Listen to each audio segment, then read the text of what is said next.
Earlier today, the House of Representatives advanced a $1.2 trillion package to fund the remaining government departments through fiscal year 2024, but not before a passionate debate on the floor. No Republican in the House of Representatives in good conscience can vote for this bill. It is a complete departure of all of our principles. If this bill were to fail, we are giving carte blanche to the Biden bureaucracy. It is a dramatic improvement. That was Republican House members Marjorie Taylor Greene and Mario Diaz-Balart.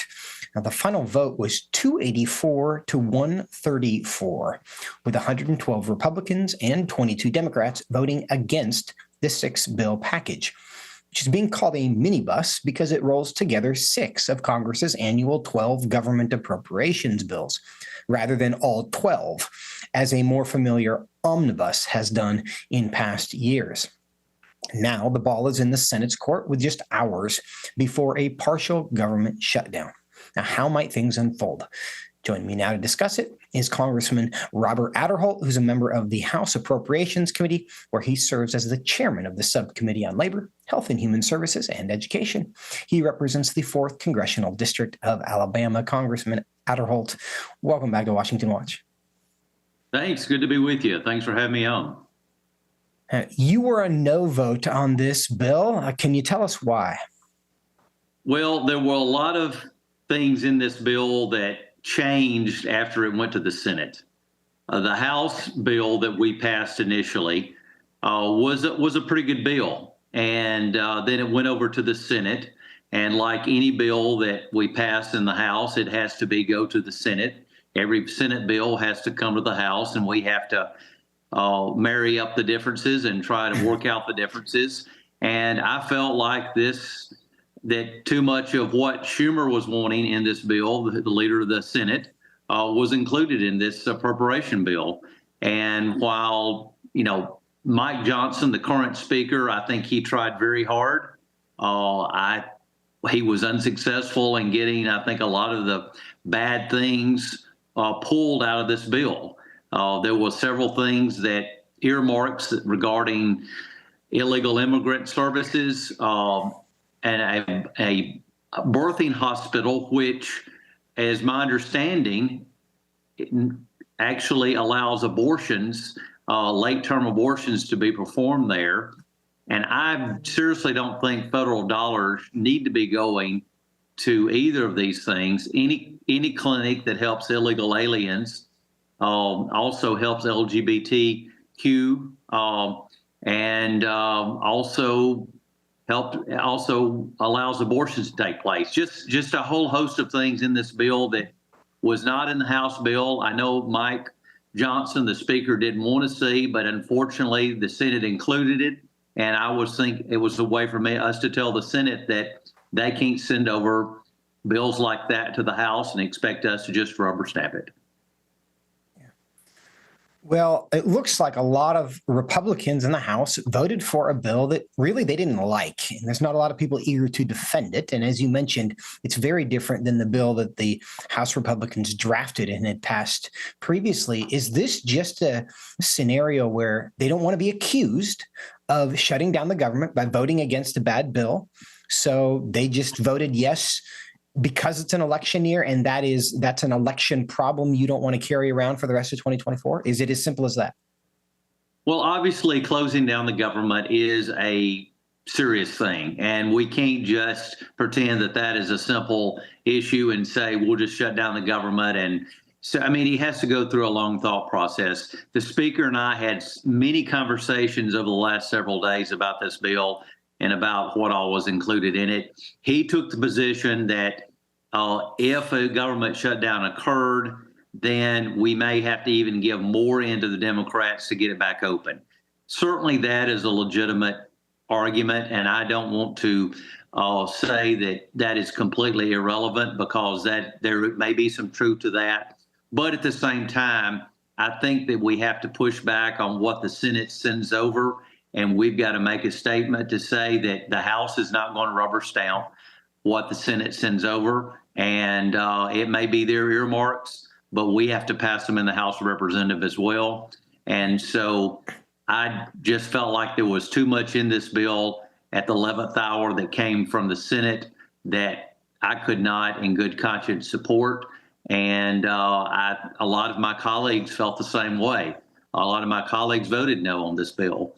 And again, I always look for a way to vote yes to try to pass these appropriation bills when possible, but it's somewhere you have to draw the line. And again, there were 134 no votes. 112 of those were from Republicans. But another thing about this bill that seems both normal and concerning is the fact that it was introduced hours before the vote was taken.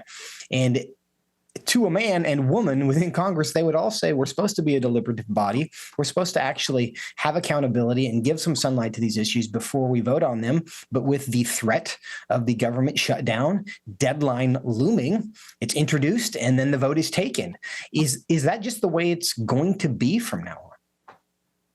Well, I hope not. I thought it was a mistake to rush this bill through. I know that there was a lot of negotiations took place and we didn't get to see the bill until yesterday. But we should have waited at least through the weekend. Obviously, if the government shuts down over the weekend, most government agencies are closed anyway over the weekend, so it really wouldn't have mattered. And I think that it would have been important to have this vetted, to let the conference, let every member of Congress have plenty of time to look at this legislation. So I do think it was a mistake, but obviously you don't want to have the government shutting down. So that threat's out there as well. That's what Mike Johnson, the Speaker of the House, has a very difficult job. And I want to say that I know he's doing his best, but obviously, I feel like that the Senate really did us wrong, especially the leader of the Senate, Schumer, tried to interject the Senate's wishes on us without us pushing back. And I think we should have pushed back a little bit harder. And as Speaker Johnson, as a new speaker, he's only been in a few months. And as he learns his role as the speaker, I think he's getting better every day at it. I think I hope he will learn that he needs to push back harder on the Senate and just put his foot down.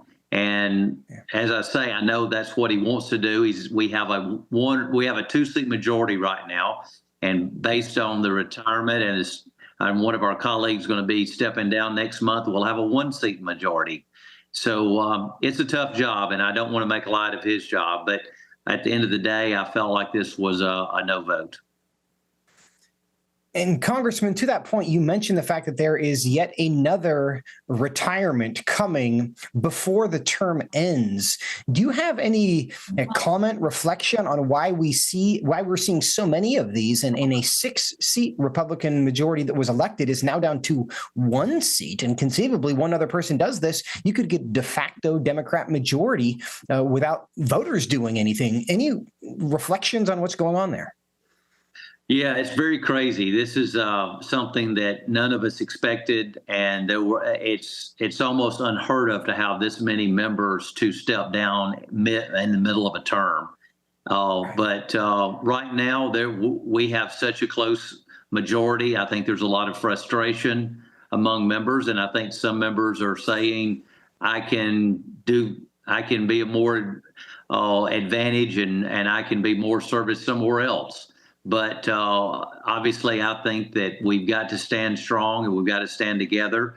And I'm hoping that as we move forward in the spring and in this new year, that we can come together as Republicans and we can stand strong together. We're not unified right now. We need to be unified. And I'm hoping that the Speaker can get us unified over the next several weeks. And as we move forward in this new appropriations process, we're starting the appropriations process anew now.